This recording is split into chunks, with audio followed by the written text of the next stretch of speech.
DNA is the language of life.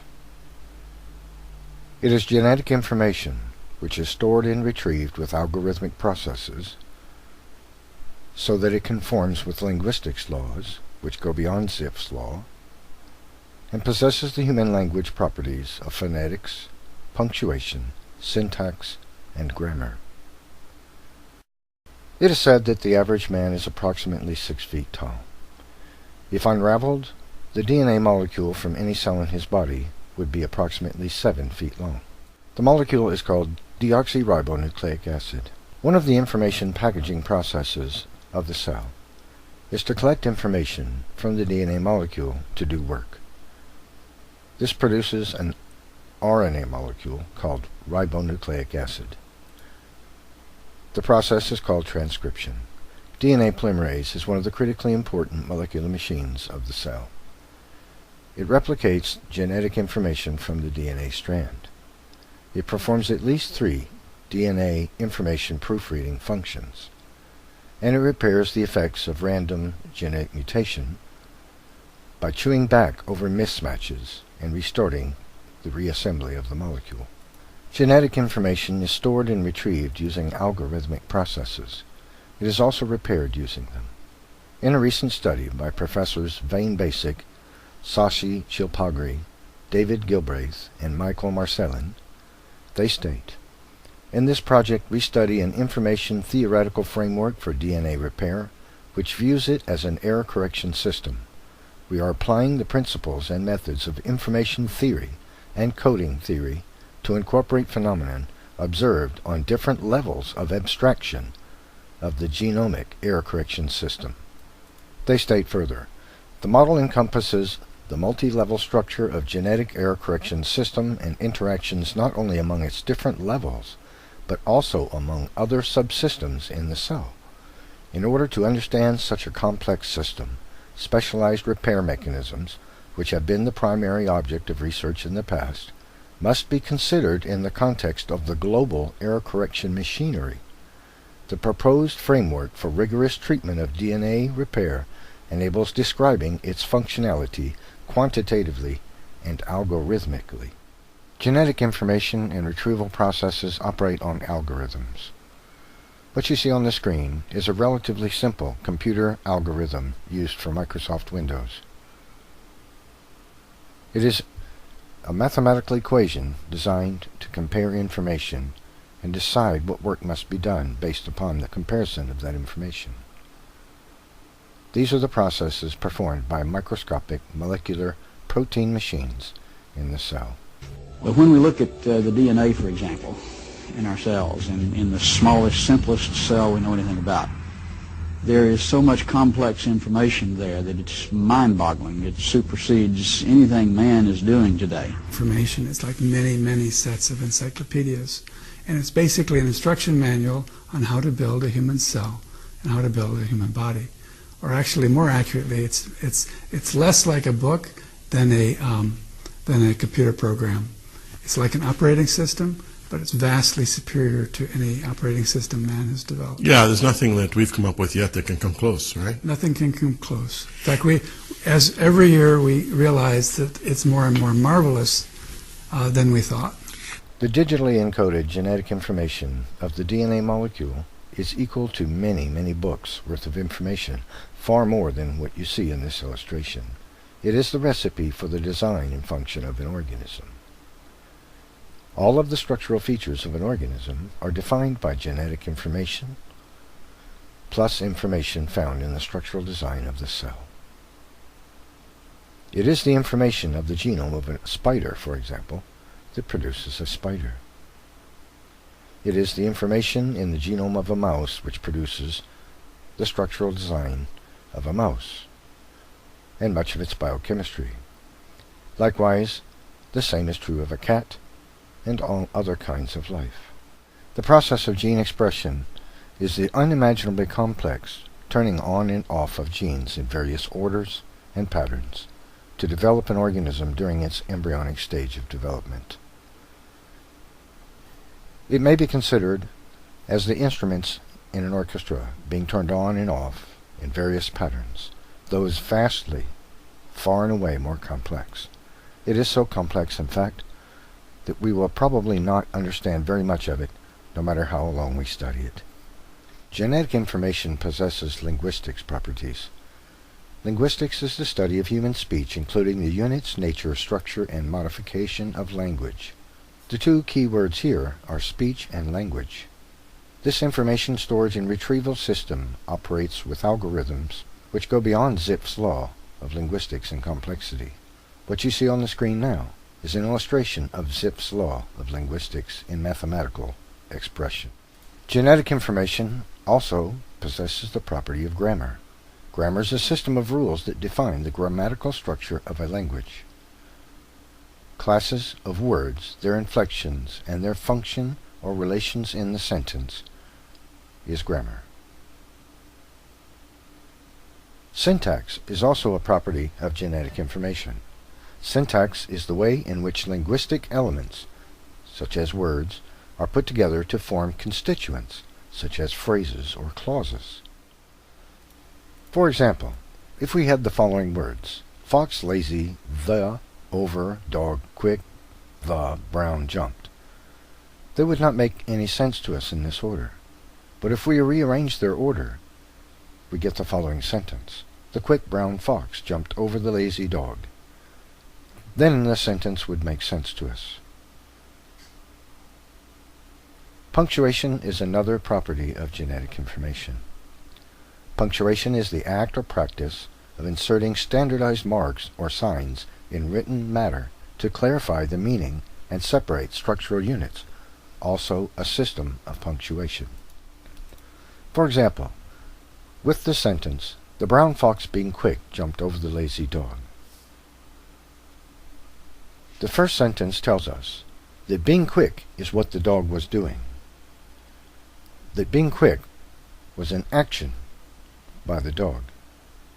However, with the punctuation in place, the sentence's meaning changes considerably. Instead of being an action, quick is now a characteristic of the dog. Instead of the dog being quick in action, now being quick is a property of the dog.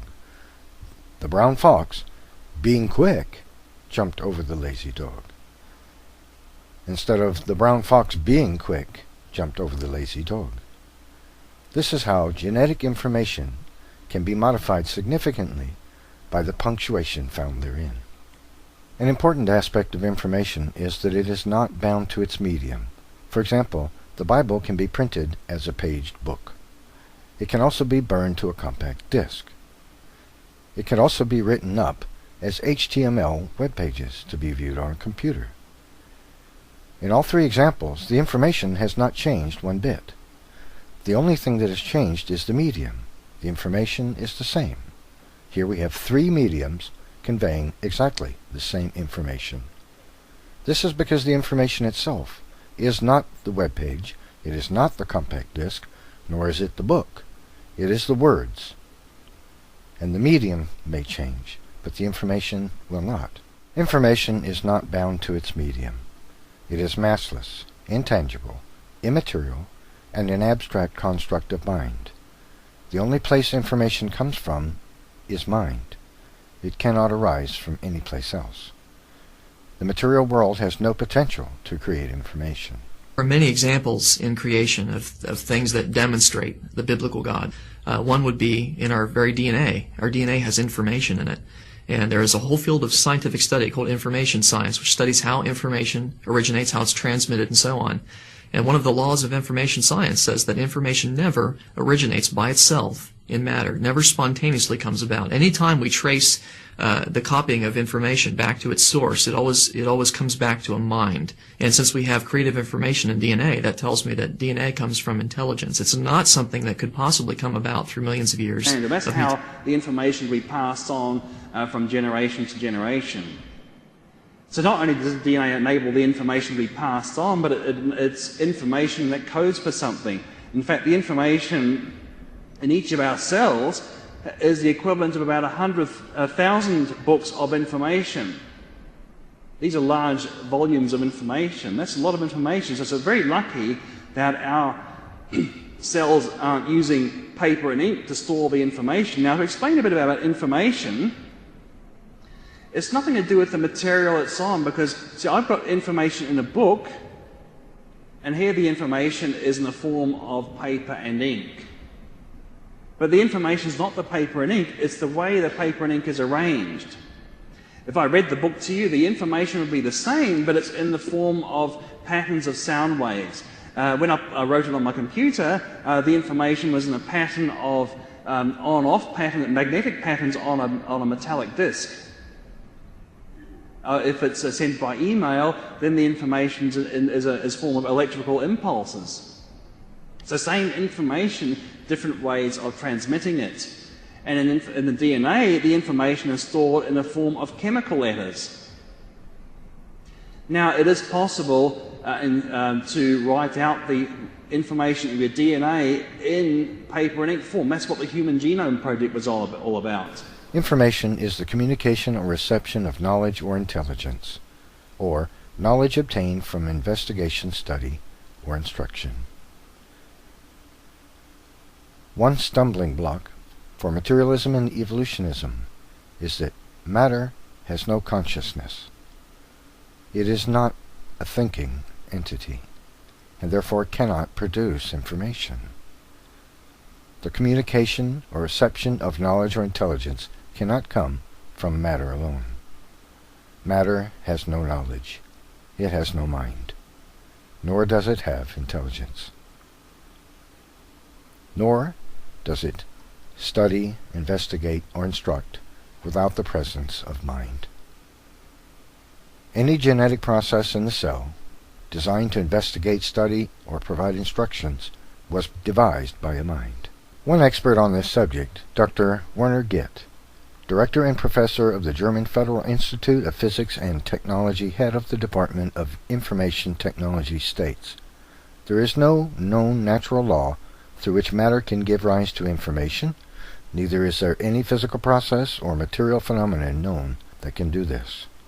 Material quantities cannot produce information." Now let me come to the laws of nature about information.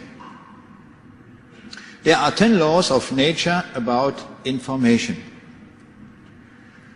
The first one is, anything material, such as physical chemical processes, cannot create something non-material. A very important law of nature about information. Let me come to the second one. Information is a non-material fundamental entity and not a property of matter. In many books nowadays you find the idea that information is a part of matter. That is a wrong idea. The third one is, information requires a material medium for storage and transmission. The fourth one, information cannot originate in statistical processes. Number 5, there can be no information without a code. We have seen it in the examples I showed to you. In all cases there was a code system. Number 6, all codes result from an intentional choice and agreement between sender and recipient. Number 7, the determination of meaning for and from a set of symbols is a mental process that requires intelligence. That's what we see in all cases, in all known systems. Number 8, there can be no new information with an intelligent, purposeful sender. That's what we observe in all systems which are known. There is a sender and also one or more recipients. And we see all the 5 levels are important on both sides, on the sender side and also on the recipient side. For example, on the level of semantics, you see the communicated ideas on the sender side, and on the recipient side is the question, is this meaning understood? Number 9, any given chain of information can be traced back to an intelligent source. Let me give an example to understand it a little bit better. If you drive with a car and you listen to your radio, is the radio the source of information? No, not the radio. Is the antenna the source of information? No. If you trace back, you come to a sender, to an author who gave the information. And that's what we see in all cases. In most cases, we cannot see the sender. For example, if you go to a library and you see thousands of books in the library, very seldom you will see the sender, the author of the books. Nevertheless, it is information.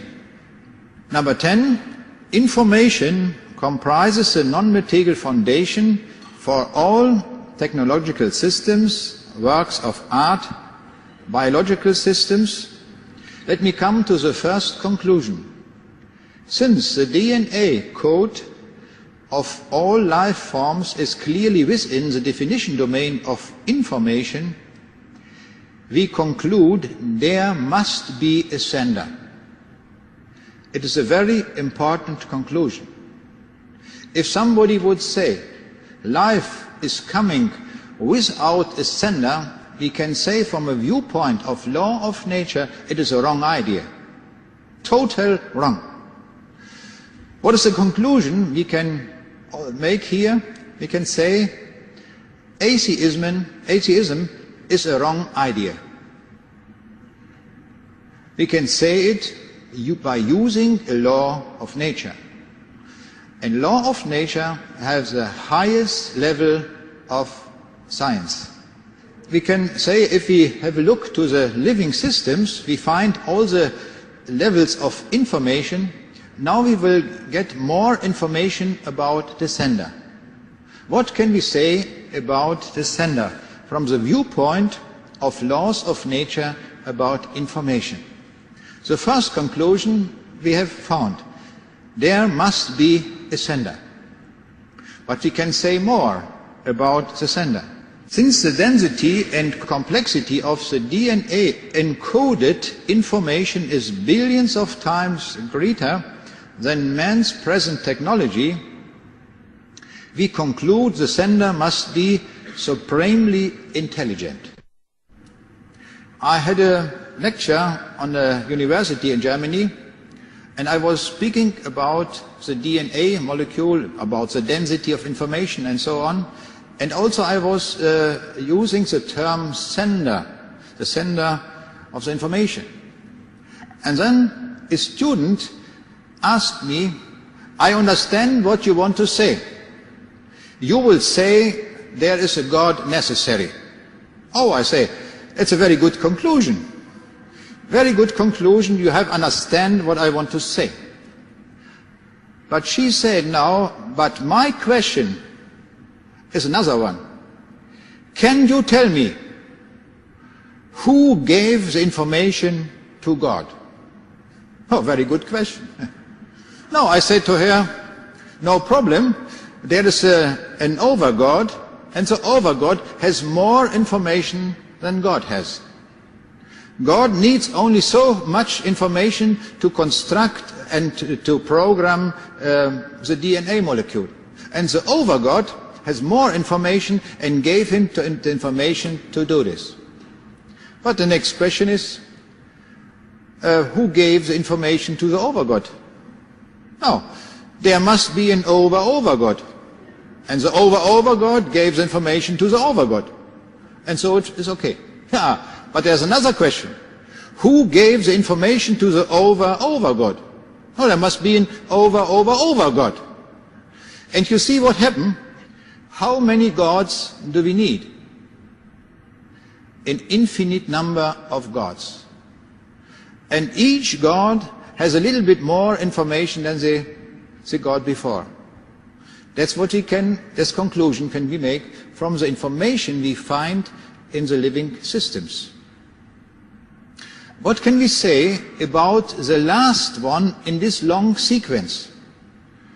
If we are speaking about the infinite number, we cannot say speak in the term the last one, but I will do it now for understanding it better.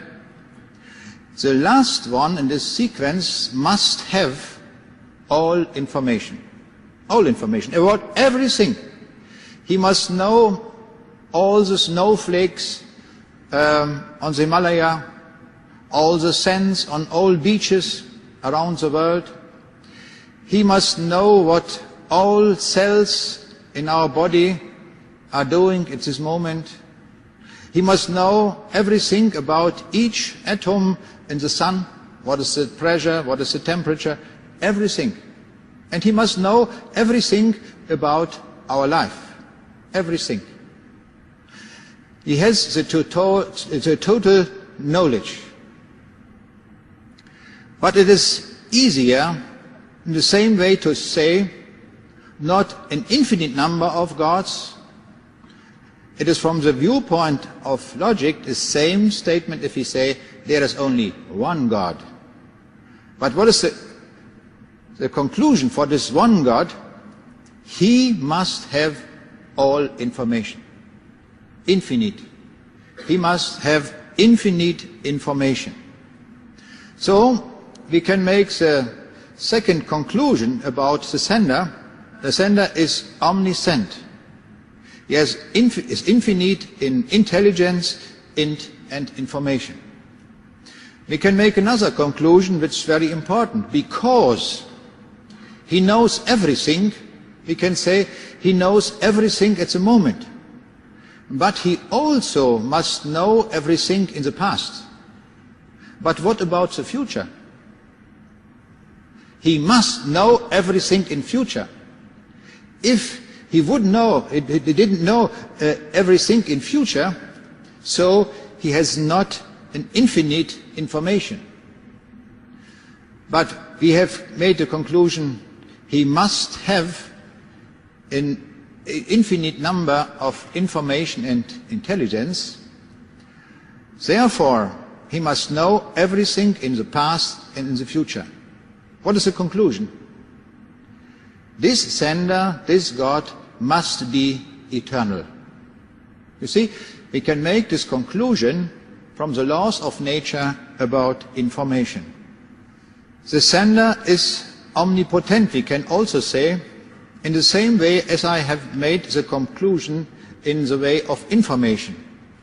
Since the sender must have encoded the information into the DNA molecules, constructed the molecule biomachines required for the encoding, decoding and synthesizing processes, and designed all the features for the original life forms, we conclude the sender must be purposeful and supremely powerful. Where did the sender's information and creative power originate? There are two possibilities: a regression of senders extending back to a sender possessing infinite information, intelligence and power, or one eternal sender with infinite information, intelligence and power. So we know a little bit more about the sender. Number 3, the sender must be omnipotent, and the sender, number 4, must be eternal. Let me come to another conclusion, number 4.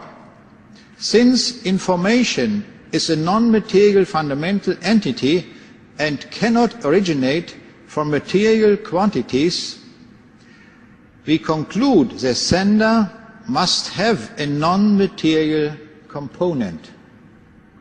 The sender must be spirit. God is spirit. Now let's see our conclusions about the sender from the point of view of laws of nature about information. We see on the left side the 5 points we find out. There must be a sender. The sender must be omniscient, infinite in intelligence and information. The sender must be omnipotent, almighty. The sender must be eternal, and the sender must have at least a non-material component. Now, after finding to the conclusions by using laws of nature, we can have a look at the Bible and to see if our conclusions are right.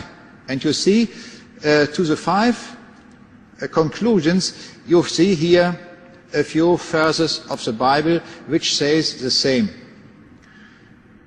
The fool says in the heart, there is no God. Now we can see that you know all things. That is for number 2.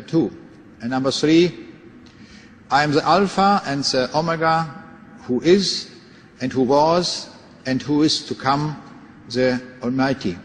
Number 4, from everlasting to everlasting you are God.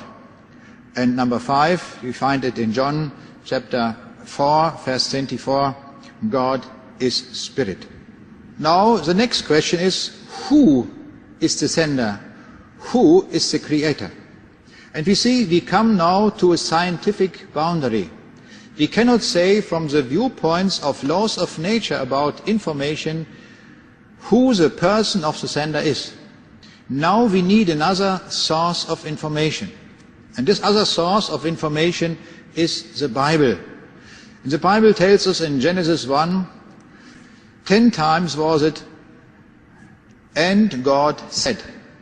And in Psalm 33 we read, for he spoke, and it came to be, he commanded, and it stood firm. The sender, God, can do it in a very short time. And more about the person of sender we find in the New Testament. In the beginning of the Gospel of John we read, in the beginning was the Word, and the Word was with God, and the Word was God.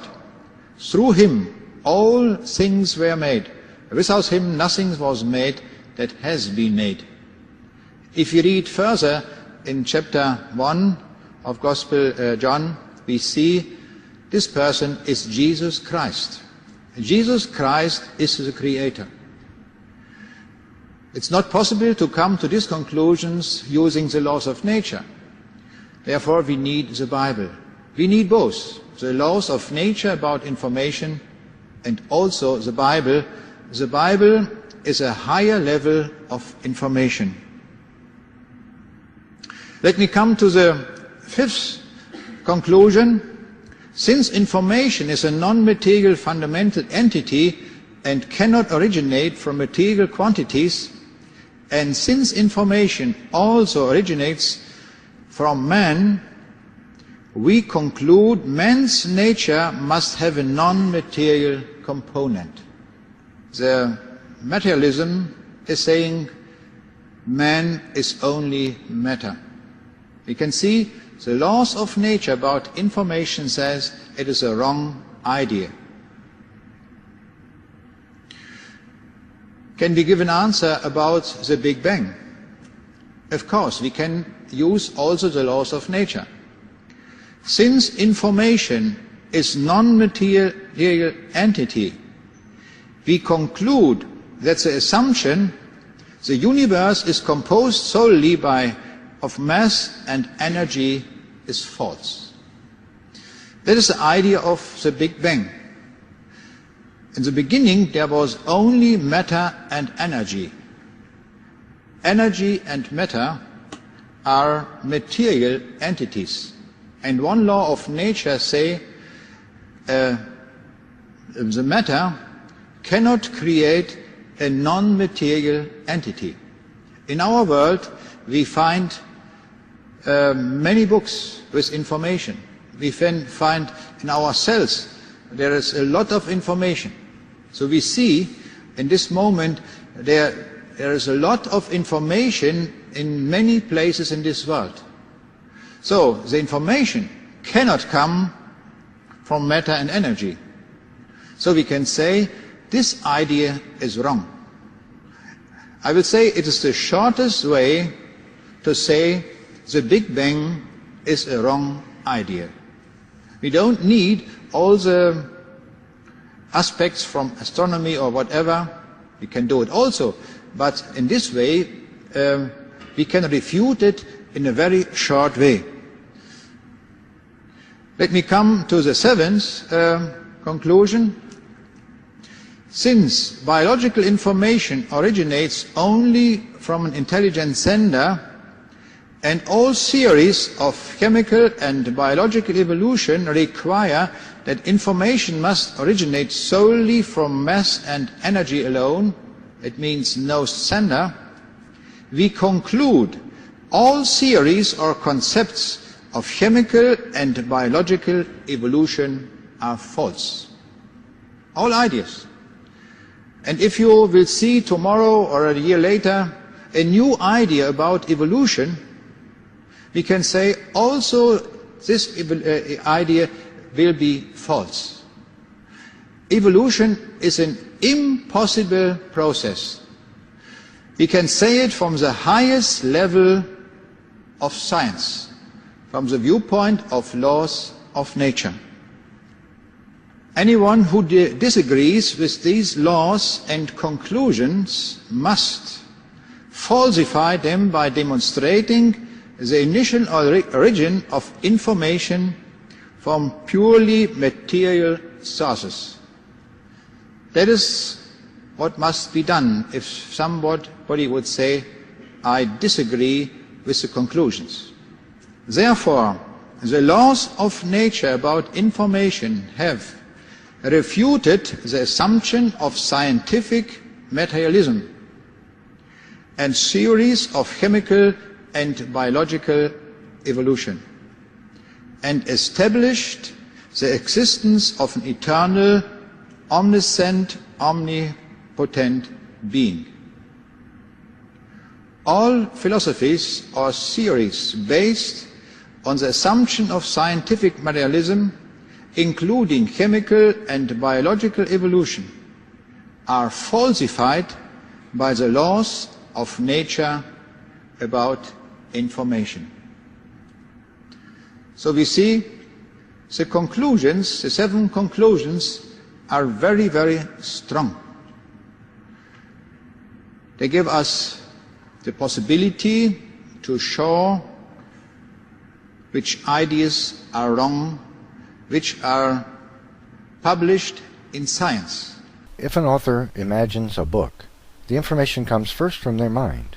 It will then be printed as a physical book so that it can be conveyed to the reader.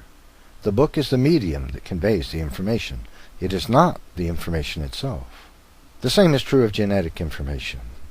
The information that defines the structural design of the various life forms in the world was first conceived by a mind, and the medium which conveys that genetic information, the genome of that organism, was manufactured afterward as a medium to convey that genetic information.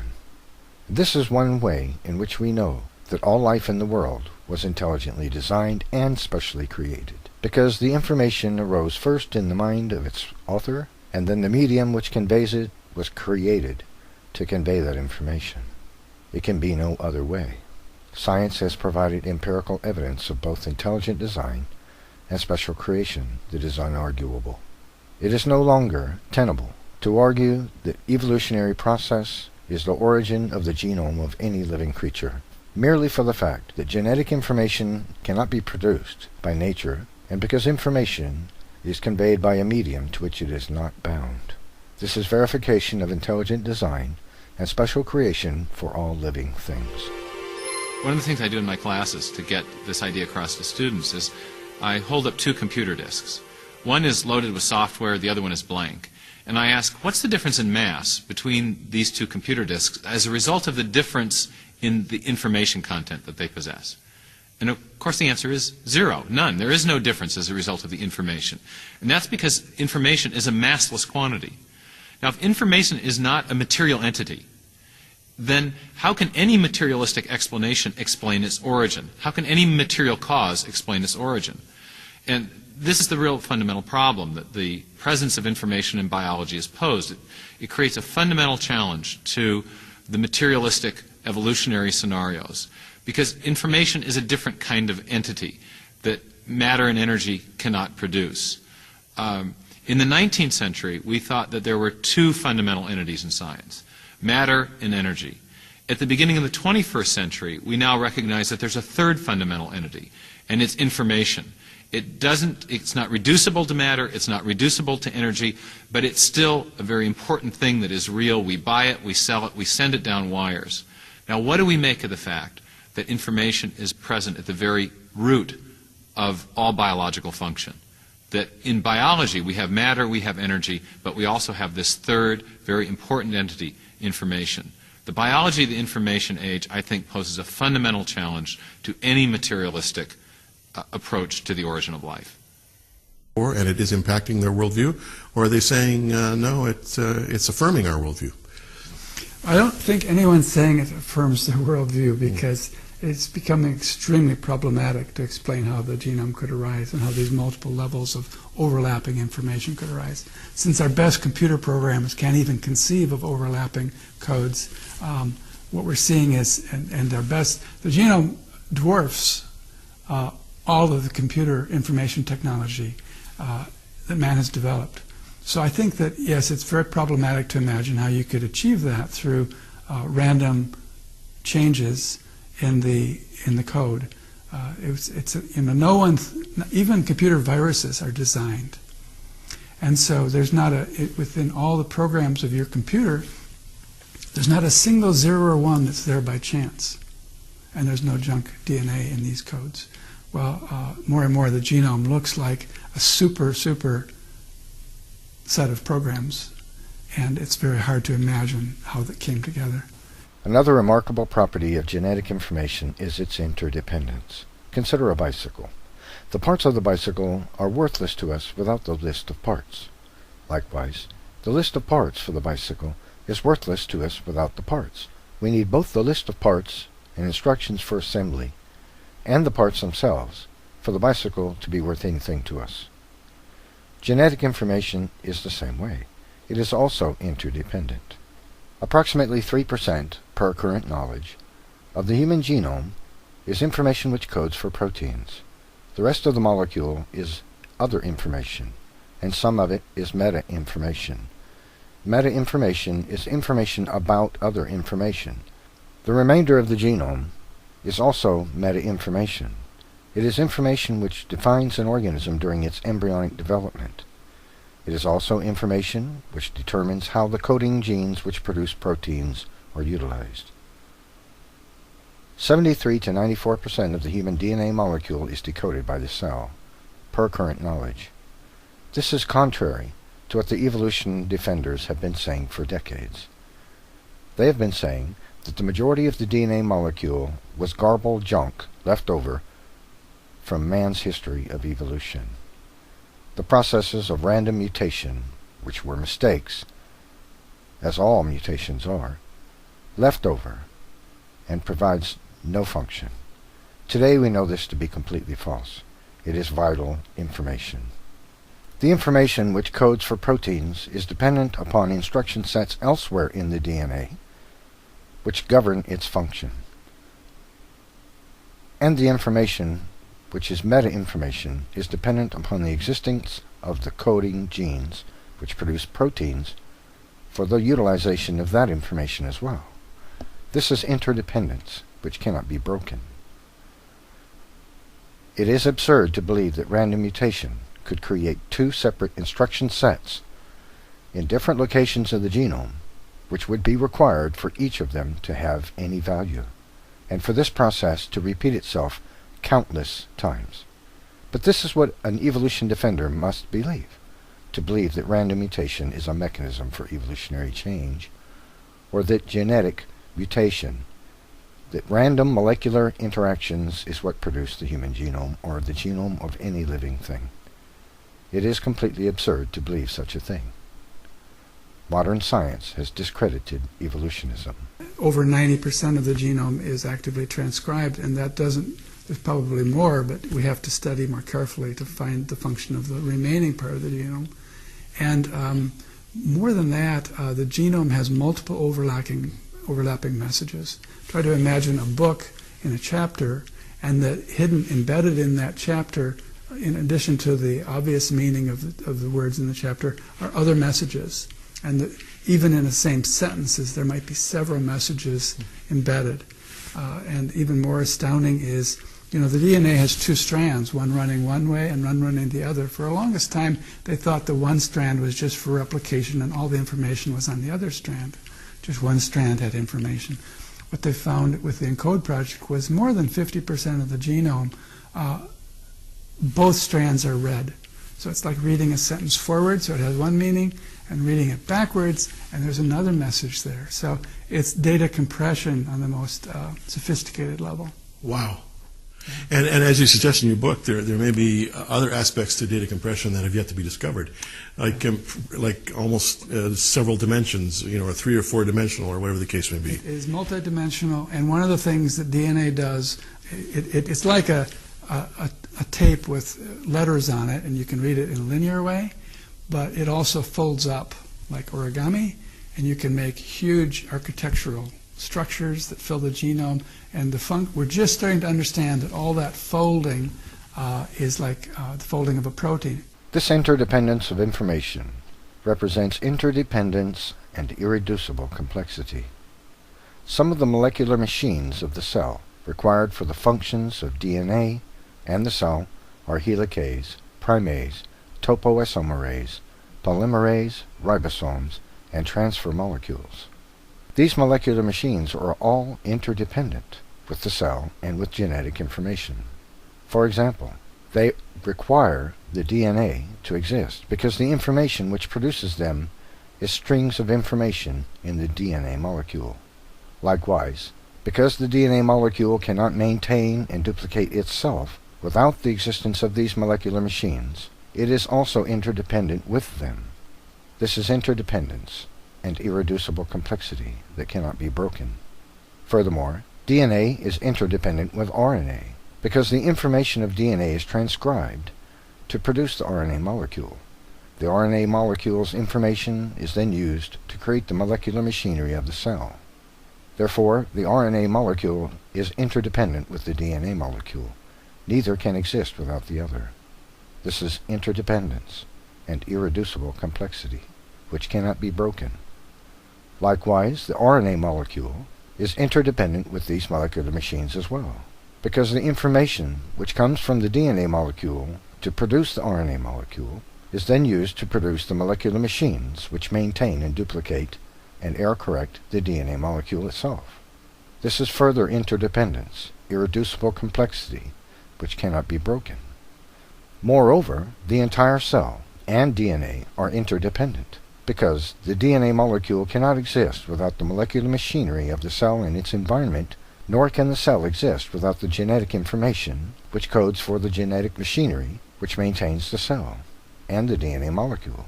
This is interdependence and irreducible complexity. All components of a cell are irreducible in complexity and cannot be broken, else the system will not function. The DNA is interdependent with RNA, which is interdependent with the molecular machines, which is interdependent with the cell, which is interdependent with DNA, and all of them are interdependent with each other. This is interdependence and irreducible complexity which cannot be broken. This verifies for us that evolution not only did not take place, but cannot have taken place. All of the components of a cell are necessary for each other, for its function. It cannot have evolved in part, by increment, over time. It must have all existed together, at once in the beginning, else none of it would have function or meaning. Therefore, evolutionism is not only false, but impossible. And it turns out that the decoding system in the cell is made of lots of protein. It's mainly the ribosome. It's a very complicated set of machinery, the ribosome. There are about 50 or so components to a ribosome. But the main amazing thing is the instructions to build the ribosome are on the DNA. But you need the ribosome to decode the DNA.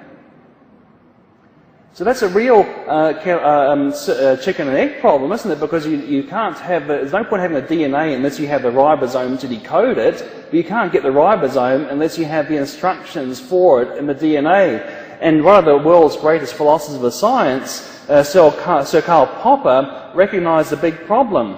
And he said that the origin of life and genetic code is a disturbing riddle. The genetic code is without any biological function unless it's translated, unless it leads to the synthesis of proteins whose structure is laid down by the code, but the machinery by which the cell translates the code consists of at least 50 macromolecular components that are themselves coded in the DNA. So the code can't be translated except by using products of its translation. And he goes on to say, this constitutes a baffling circle, a really vicious circle, it seems, when you attempt to form a model or theory of the genetic code. Thus, we may be faced with the possibility that the origin of life, like the origin of physics, becomes an impenetrable barrier to science and a residue to all attempts to reduce biology to chemistry and physics. So he thinks the origin of life is a real, it's a block for the materialist.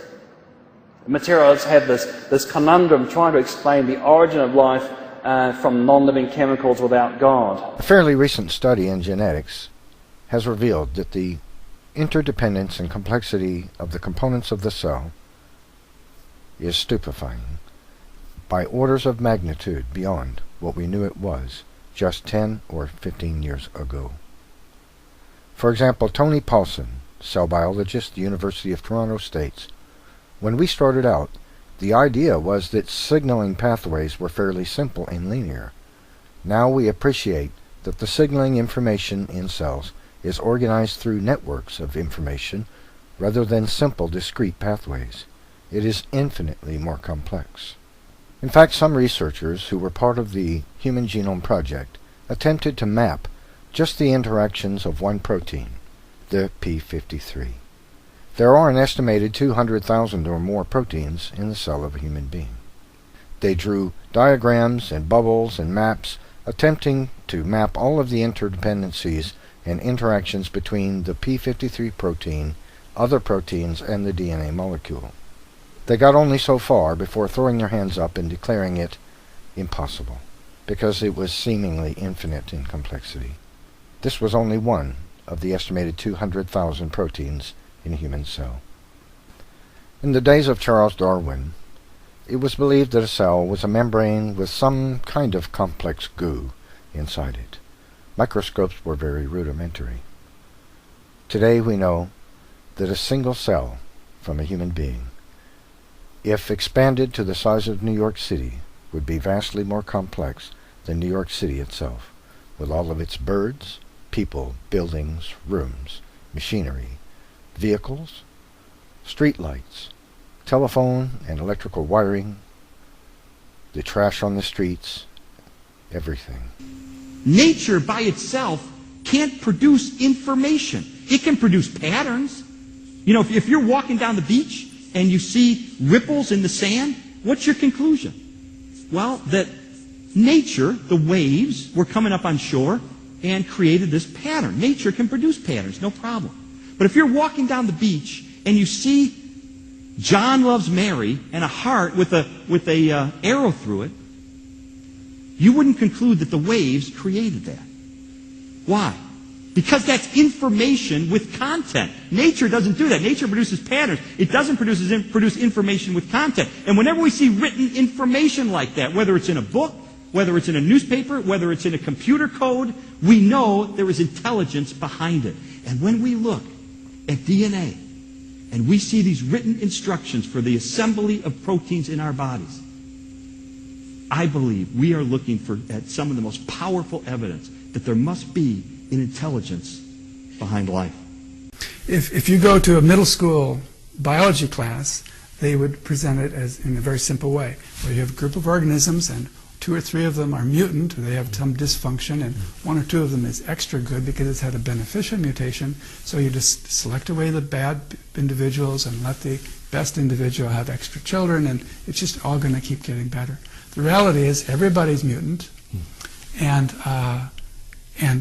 basically all the differences, they're everybody carries tens of thousands of mutations, and the differences, each mutation has a minuscule effect, immeasurably small, so that the selection process is nothing to really grab hold of.